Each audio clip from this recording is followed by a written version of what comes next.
Assalamualaikum warahmatullahi wabarakatuh. Alhamdulillah wassalatu wassalamu ala rasulillah wa ala alihi wa sahbihi wa man wala, amma ba'd. Ayo ikhwah wal akhwat, a'azzani wa a'azzakumullah. Kita lanjutkan kajian kita seperti biasa di malam Kamis, mengkaji hadis-hadis Nabi Sallallahu Alaihi Wasallam yang ada dalam kitab Bahjatul Qulubil Abrar wa Qurratu Uyunil Akhyar fi Syarhi Jawami'il Akhbar karya Syekh Abdurrahman bin Nasir As-Sa'di rahimahullahu ta'ala. Ya, pada pertemuan sebelumnya kita masih membahas hadis pertama dan kedua. Terakhir kita membaca keterangan dari penulis di sini tentang niat. Jadi niat ini kata Syekh termasuk dalam niat. Bagian dari niat yaitu niat untuk melakukan suatu amalan dan niat untuk siapa amalan itu ditujukan. Jadi ketika seorang itu berniat, niat pertama berkehendak untuk melakukan amalan apa dan kepada siapa. Amalan apa dan kepada siapa amalan tersebut. Artinya amalan ini amalan yang wajib atau sunnah. Kepada siapa? Artinya kepada Allah atau kepada makhluk. Nah ini. Nah, adapun niat untuk melakukan suatu perbuatan, maka saya sudah menjelaskan di sini tidak sah taharah dengan segala jenisnya, bersuci, sholat, zakat, puasa, haji, dan semua ibadah, kecuali dengan menyengaja melakukan itu, punya niat untuk melakukan itu, punya kehendak untuk melakukan itu, dengan niat ibadah tersebut. Ya, contohnya kalau misalkan Syekh menyebutkan, misalkan sholat wajib, maka mesti niatnya sholat wajib, ya. Atau sholat sunnah tertentu, sholat duha, sholat witir, maka ketika sholat niatnya witir. Nah ini ya. Tapi kalau sholatnya sholat mutlak, sunnah mutlak, maka cukup niatnya sholat saja. Ya, jadi contohnya misalkan ini sholat sunnah rawatib. Tadi kita sholat maghrib 3 rakaat. Setelah itu kan disunahkan sholat 2 rakaat setelah maghrib. Ini sholat sunnah rawatib. Maka ketika saya wudu, misalkan anggap sudah sholat, lalu saya batal keluar masuk lagi ke sini. Nah, ketika saya melangkahkan kaki sini, ada dalam hati saya, saya mau sholat rawatib, bukan sholat begitu aja. Karena kalau sholat begitu aja nggak ada niat sholat rawatib, ya dapat pahala sunnah, tapi bukan sunnah rawatib. Karena sholat sunnah rawatib ada keutamaan tersendiri. Utamanya apa? Kata Nabi, ya siapa yang melaksanakan sholat 12 rakaat atau an wairul fardiyah, sholat yang sunnah bukan wajib, maka banallahu lahu baitan fil jannah, maka Allah akan membangunkan untuknya rumah di surga. Nah, ini keutamaan orang yang melaksanakan sholat sunnah rawatib 12 rakaat, yakni 2 rakaat sebelum sholat subuh, 4 rakaat sebelum sholat zuhur, 2 rakaat setelah zuhur, 2 rakaat setelah maghrib, 2 rakaat setelah isya, total 12. Nah, jadi ketika saya mau sholat, anggap sholat dari luar masuk sini, sudah ada dalam di kepala saya, saya mau sholat sunnah rawatib. Nggak cukup sholat begitu aja.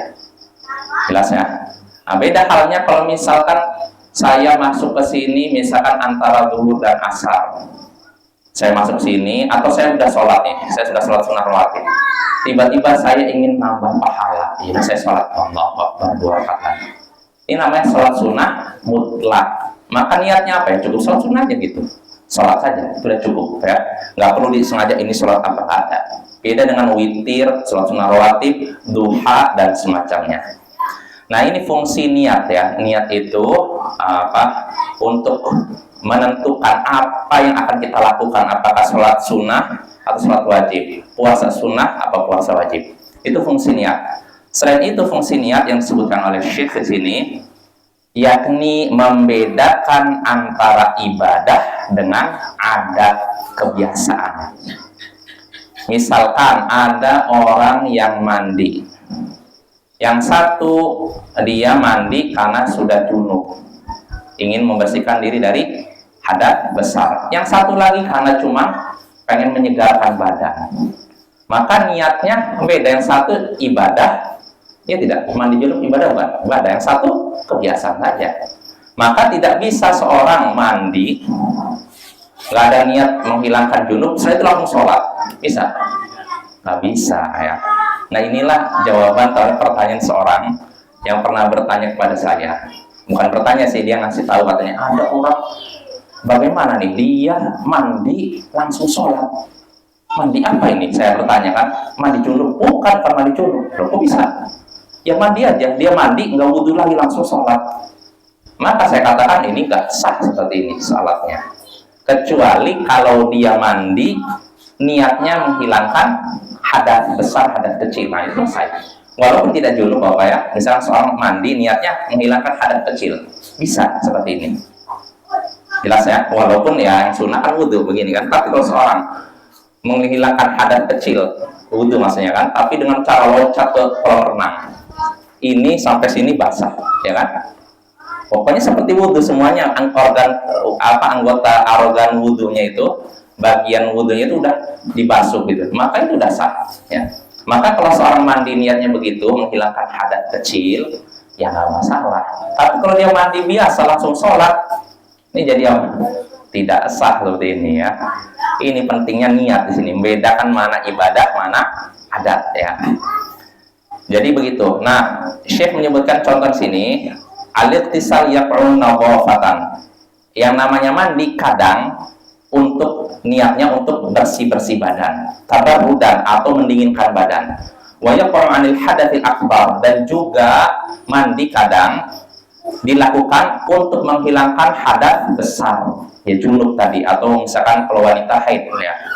Wa an ghuslil mayyit, begitu juga mandi karena baru saja memandikan mayit. Nah, ini juga termasuk sunnah. Kalau kita sudah mandikan mayit, mandi kitanya.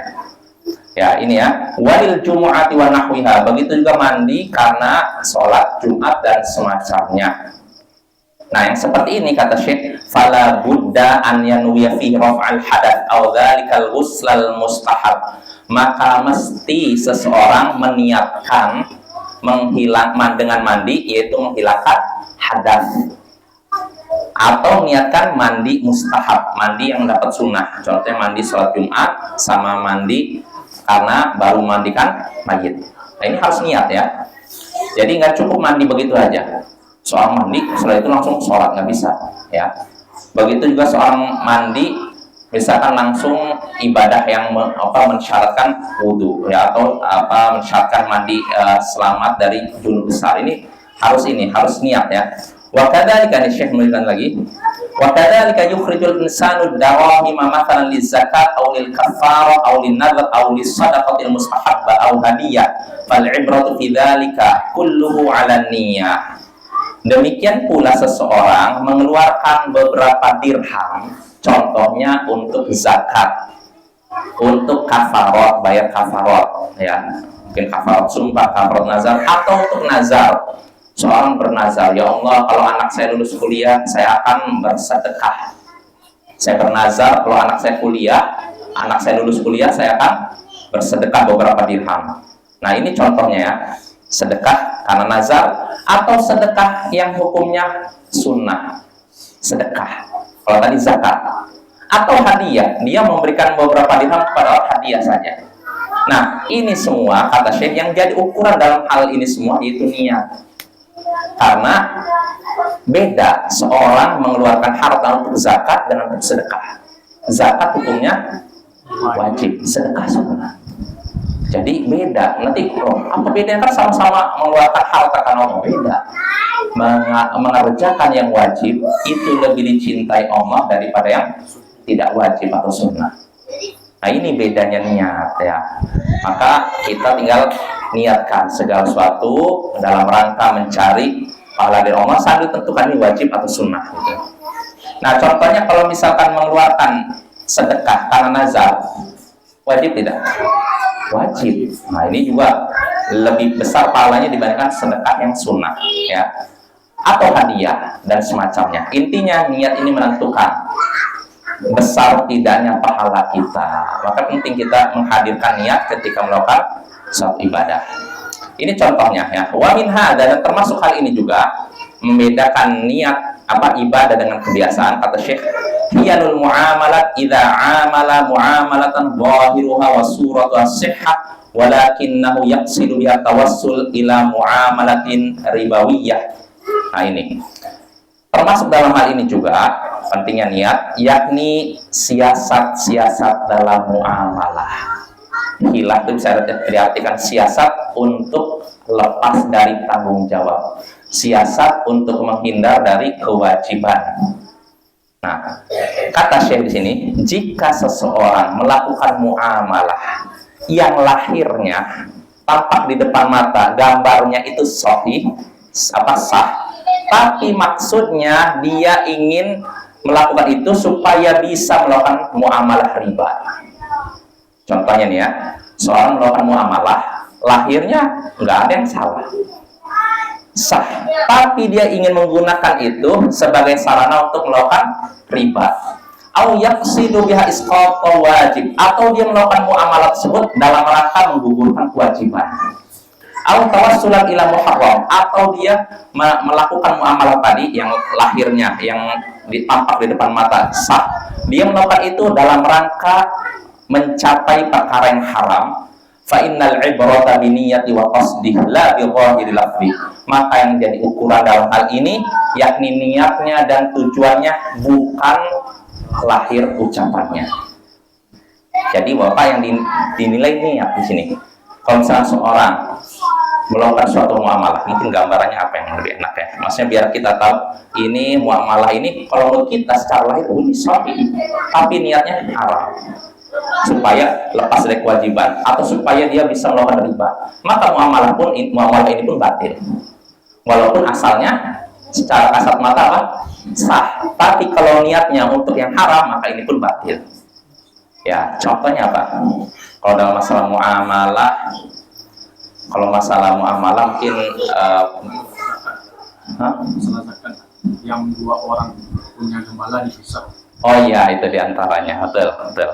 Ya, kita sudah bahas ya. Sama kan? Jadi ada zakat tertentu kalau misalkan digabungkan jumlahnya sedikit, kalau dipisah besar jumlah zakatnya, maka sebagian orang ngambil siasat, nah kita gabungkan aja.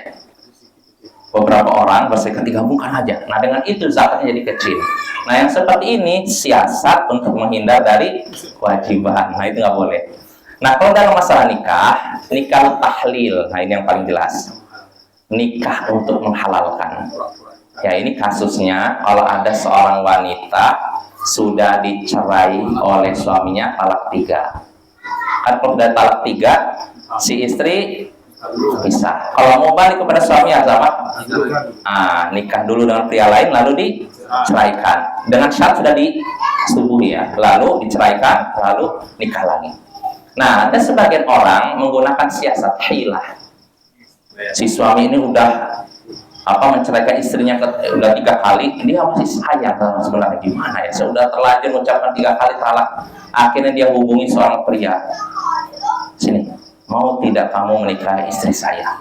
Oh bisa, iya, tapi nanti saya kasih hadiah, saya bayar. Nanti kamu nikahi dia, setelah kamu nikahi, kamu sentuh dia, setelah itu ceraikan langsung. Oh yaudah. Nah, ini kan melakukan suatu pernikahan yang tampaknya secara kasat mata boleh kan, tapi ini untuk melakukan perkara yang diharamkan. Nah, yang seperti ini tidak sah. Nah, ini Bapak, ada yang model gitu. Ada sebagian orang ingin menghindar dari yang haram menggunakan siasat-siasat tertentu. Maksudnya gini, dia ingin melakukan perkara yang haram, kalau secara terang-terangan dia nggak bisa, nanti ketahuan. Maka dia menggunakan siasat tertentu yang seakan-akan dia melakukan perkara yang diperbolehkan, padahal dia gunakan itu untuk melakukan perbuatan yang diharamkan. Itu nikah tahlil namanya. Ya, atau seperti ini contohnya bai'ul 'ainah. Jual beli 'ainah dalam masalah muamalah begitu. Jual beli 'ainah seperti apa? Misalkan saya menjual kepada seorang barang, misalkan anggap meja lah. dengan harga 1 juta, nyicil, dibayar 1 tahun. Ini saya jual meja 1 tahun, kalau bayar nanti selama setahun, jadi mungkin sebulannya misalkan 100 ya, misalkan berapa, selama setahun 1 juta. Yaudah, dia udah setuju, Bill. Setelah itu saya datang ke orang itu, saya beli meja itu seharga 800.000 tunai. Balik lagi mejanya ke saya, jadi untung siapa? Saya atau orang itu? Orang itu kan, saya untung kan, saya udah jual harga ini, harga nyicil 1 juta, setelah nyampe ke dia saya beli tunai 800.000, balik lagi, berarti dia masih punya utang 200.000. Nah, ini namanya bukan jual beli ya, ini riba pokoknya. Sekilas seperti iya jual beli sah, tapi ini sebenarnya siasat supaya bisa mendapatkan uang dengan cara yang haram, riba. Nah, inilah ainah ya, ainah yang seperti ini riba dan dosa yang besar. Jelas apa ya? Nggak boleh dilakukan oleh kita dan orang-orang sekarang macam-macam supaya bisa mendapatkan harta dengan cara yang haram. Kalau terang-terangan bakal ketahuan, akhirnya menggunakan hilah, siasat-siasat tertentu yang seolah boleh padahal itu diharamkan. Iya, cara-cara licik itu kebiasaan orang Yahudi. Makanya orang Yahudi, Nabi pernah nyatakan Allah mengharamkan mereka makan lemak, ya kan, lemak sapi kan, tapi mereka cairkan lalu mereka jual. Nah, ini sekilas, oh ya ini kan yang nggak boleh makan, ini kan dijual, ya sama aja dalam Islam ya. Atau seperti mereka ketika dilarang mencari ikan di hari Sabtu. Ini kan hari Sabat, Sabtu itu hari ibadah kalau kita hari Jumat. Pokoknya kalau mereka di zaman Nabi Musa itu hari Sabtu hanya boleh ibadah, tidak boleh mancing, tidak boleh bertani, tidak boleh dagang, fokus ibadah. Nah, sampai akhirnya sebagian orang Yahudi ngambil hilah. Tadi hilah itu siasat untuk menghindar dari kewajiban. Akhirnya apa yang mereka lakukan? Di malam Sabtu, di Jumat sore, mereka masang jaring di sungai. Nah, di hari Sabtu apa yang mereka lakukan? Mereka ibadah. Nah, nanti Ahad pagi, Minggu pagi mereka tinggal ngambil aja. Panen kan? Oh, kami kan nggak ngambil ikan di hari Sabtu. Ini kamu ngambilnya hari Minggu. Nah, ini namanya hilah, siasat untuk menghindar dari perbuatan wajib atau siasat untuk melakukan perbuatan haram. Nah, ini perbuatan yang tercela. Makanya Allah mengutuk mereka dengan menyatakan kunu qiradatan khasiin. Jadilah kalian kera yang hina. Dikutuk oleh Allah jadi kera hina dan benar-benar jadi kera mereka.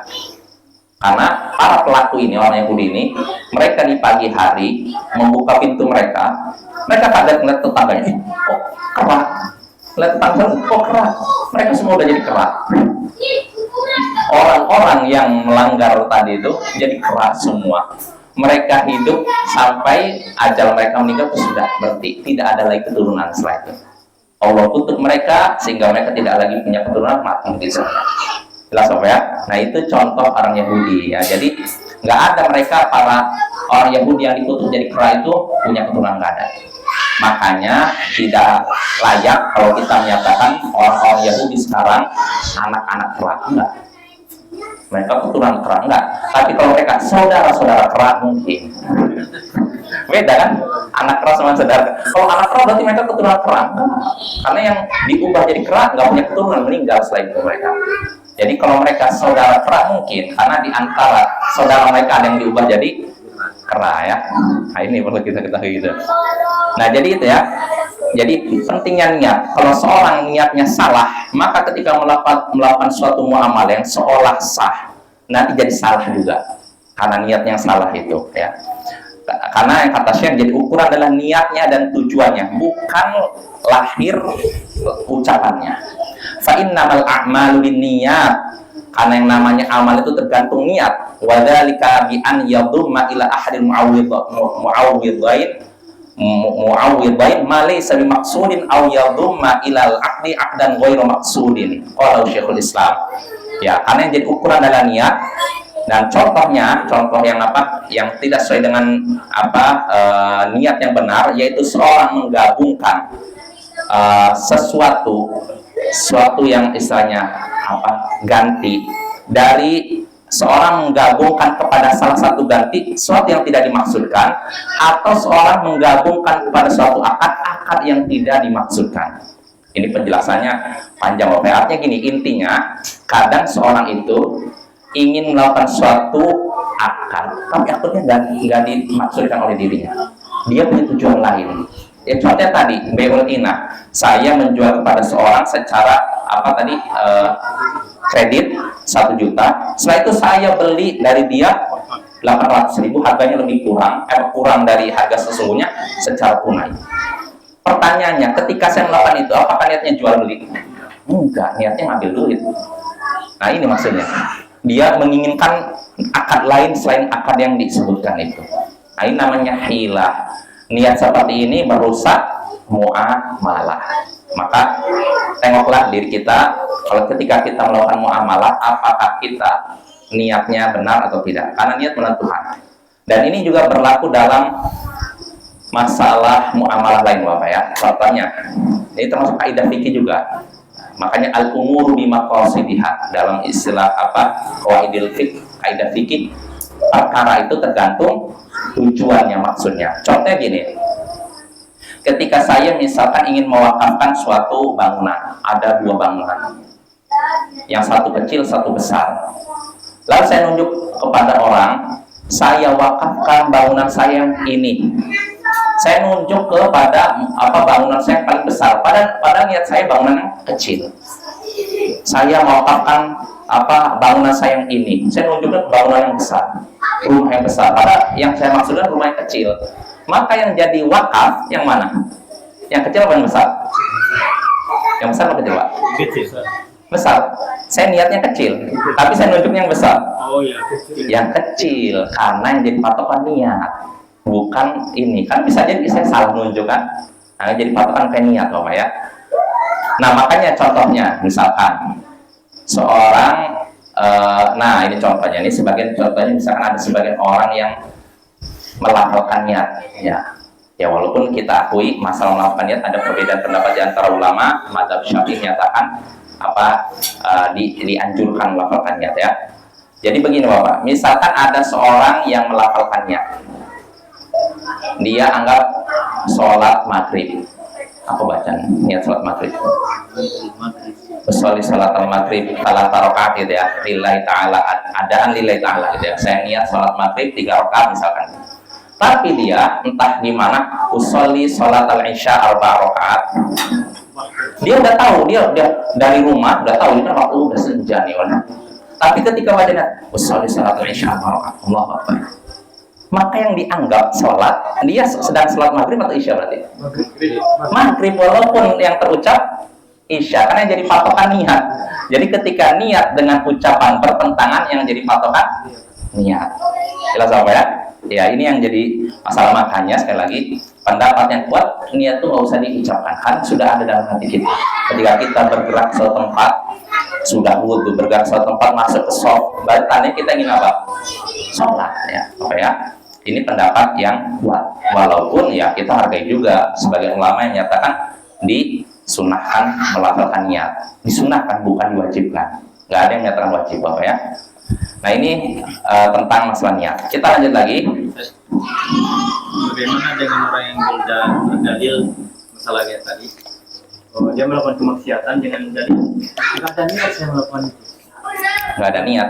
Dia melakukan dosa misalnya curi, apa kan? Itu saya nggak ada niat, udah mencuri. Niat nggak mencuri, nggak ada niat. Dia ngakunya nggak ada niat. Nggak mungkin. Dia sudah bergerak dari rumahnya, memakai topeng, bergerak, nggak ada niat. Berarti dia lagi stres deh. Kalau orang stres mungkin. Kalau jadi kan curi itu gila. Iya. Dibilang spontan. Iya. Mas nampak barang itu, langsung bisa ambil. Waktu mengambil itu kan niatnya belum ngambil. Iya. Lain halnya gini, misalkan saya punya barang ke tempat, barang ini kecampur sama orang lain. Saya ngira itu barang saya, dan bawa ke orang. Tanya, kamu mencuri ya? Enggak, saya nggak niat mencuri kok. Ah, itu betul. Tapi kalau apa? Iya, itu nggak sengaja. Tapi kalau seorang dari rumah udah persiapan sarung tangan, kupluk, lap, Dia udah naik ke ini ke apa tangga, langsung bongkar genteng masuk, ketahuan ini apa ke rumah. Kamu curi ya? Oh nggak ada niat kok. Nggak mungkin kayak gini. Dia udah menjalankan langkah-langkahnya ya. Lain halnya kalau tadi kasusnya saya ngambil barang, saya kira itu barang saya, ternyata enggak. Itu bukan mencuri. Kayak jangan enggak usah lah ya dari gua kan ini dia jalan-jalan pusing kepalanya jalan kan enggak ada uang gitu. Dan jalan pas ada lewat di pasar lah kan ketahuan ada atau gelang di paris bawah kan bisa timbul langsung niat dia ngambil. Iya, nggak mungkin sanggupnya niat. Dibilang spontan kan Iya. Tengok itu langsung spontan. Betul. Kan, Itu kata spontan itu kan enggak mungkin. iya. Jadi Harus ada jalan berpikir. iya, nggak mungkin seorang tiba-tiba begitu. Pasti ada niat gitu ya. Jadi nggak bisa terima kayak gitu. Tetap maksiat ya, tetap dosa kayak gitu. Jadi manusia tuh hidup pasti dengan niat. Nggak mungkin tanpa niat kecuali dua orang. Orang terpaksa sama orang gila.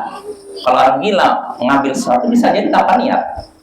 Atau orang terpaksa, misalkan seorang lagi dalam keadaan berdiri, dipegang tangannya kakinya, lalu dilemparkan kepada seorang, lalu orangnya mati. Apakah dia seorang pembunuh? Enggak, dia nggak ada niat membunuh, dia dilempar orang kan, terpaksa kan. Nah ini bukan pembunuh karena dia tidak punya niat. Tapi kalau misalkan seorang dalam keadaan tidak terpaksa dan waras, tidak gila, pasti ketika melakukan sesuatu ada niat. Ya, nggak mungkin tanpa niat. Jelas? Kata Bang Nabi itu kegiatan tanpa niat tapi ada kesempatan. Iya, itu kesempatan yang mendorong munculnya niat ya kayaknya. Betul. Kadang seorang nggak ada niat, tapi ketika melihat kesempatan, muncul niatnya, ambil. Nah itu perlu kita waspadai ya. Makanya selalu perhatikan niat kita. Ya kita lanjut lagi. Kata Syekh ini, Syekh Abdurrahman Nasir Syekhi, wa kadzalika syaratallahu fi raj'ati wa fil wasiyah an la yaqsida al-'abdu fihimal madarah. Nah ini, demikian pula Allah mensyaratkan dalam masalah rujuk dan wasiat, yakni agar seorang hamba tidak meniatkan berbuat bahaya dalam dua perkara tadi. Dalam Al-Quran Allah menyebutkan syarat ketika kita rujuk, yaitu tidak membahayakan. Maksudnya seperti apa? Ada kalau zaman jahiliyah dulu, mereka itu rujuk tujuannya bukan supaya istri ini. Iya kan, rujuk nanti menjelang apa gini, masa gini, diceraikan. Nanti menjelang masa iddah habis dirujuk lagi. Jelas apa ya? Setelah itu ceraikan lagi. Nanti menjelang masa iddah habis dirujuk lagi. Biar istri terkatung-katung. Dia tidak jadi istri yang dapat perlindungan dan tidak juga diceraikan supaya bisa cari pasangan lain. Nah ini yang begini. Kalau seorang rujuk niatnya membahayakan istri, maka rujuknya itu tidak sah. Bagaimana caranya kita mengetahui rujuk untuk membahayakan? Ya tergantung niat dia. Kita nggak tahu kecuali dengan qarinah nampak. Misalkan soal rujuk, tapi dia nggak pernah nyentuh istri sama sekali. Nah, berarti ini rujuknya untuk apa? Ada niat membahayakan, apa ya? Maka kalau dalam kasus seperti ini hakim harus terjun. Ya pertama dipertemukan dulu juru damai laki-laki perempuan di istilahnya berunding. Kalau misalnya ada hasil berunding mau tidak mau dipisahkan, ya udah pisah daripada si istri terkatung-katung ya. Ini dalam masalah rujuk. Begitu juga dalam wasiat. Seorang kalau misalkan memberikan wasiat tujuannya membahayakan ahli waris dan semacamnya, maka wasiatnya tidak dijalankan. Misalkan gini, seorang mau meninggal, udah merasa mau meninggal, kebetulan dia dendam dengan istrinya, udah mengecewakan saya, kamu saya cerai. Supaya apa? Nah setelah itu dia warisannya untuk anak-anaknya, bukan untuk istrinya. Nah kalau ini warisannya bukan wasiat. Kalau wasiat ya bisa jelas, seorang punya harta kan, dalam Islam kalau seorang meninggal hartanya banyak, maka dianjurkan bagi dia memberikan wasiat, hartanya diberikan. Jelas ya? Dengan syarat tidak lebih dari 1/3. Misalkan dia punya uang 900 juta, maka disunahkan dia mewasiatkan hartanya tidak lebih dari 300 juta untuk orang lain, bukan ahli waris. Misalkan untuk siapa? Paman kan bukan ahli waris kan, atau sepupu misalkan. Yang seperti ini disunahkan. Nah, tapi kalau seorang memberikan wasiat ini, dalam rangka membahayakan pihak tertentu, maka wasiatnya tidak boleh dijalankan. Misalkan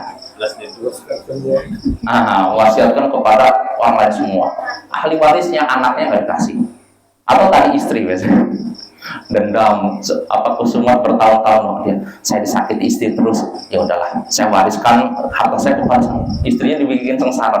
Nah ini nggak boleh seperti itu. Nah itu tidak boleh. Kalau niatnya membahayakan, maka wasiat tidak bisa dijalankan.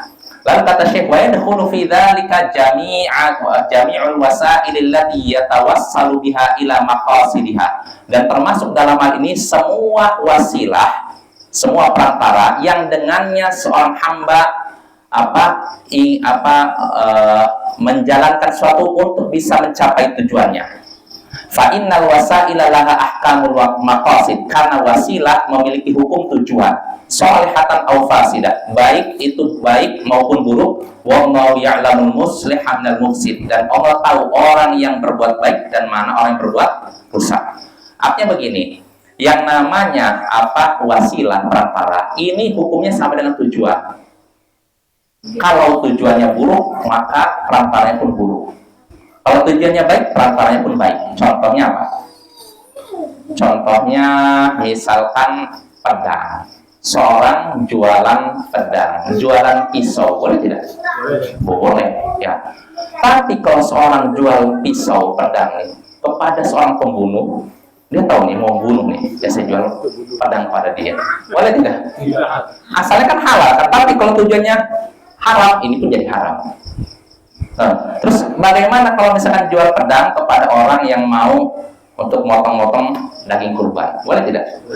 Karena tujuannya boleh, tujuannya boleh, berarti wasilahnya pun boleh. Jelas apa ya?